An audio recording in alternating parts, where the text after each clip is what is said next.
Mas a mãe, a hora de Então, ensina eles. muitos anos se passaram quando Eliseu agiu.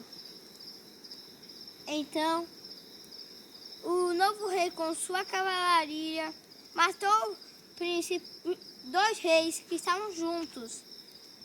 Então, o rei disse, o novo rei: lance essa mulher demoniada!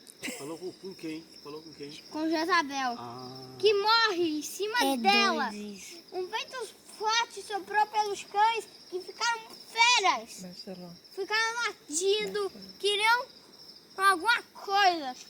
Então os servos obedeceram e jogaram Jezabel no muro. Aí o rei atropelou Jezabel. Então ele foi para o trono e se tornou rei. Enquanto isso, Jezabel foi comido pelos cães. E a história do bom samaritano? Conta pra gente. Comeram tudo. Amanhã. Acho que é Juninho. Aí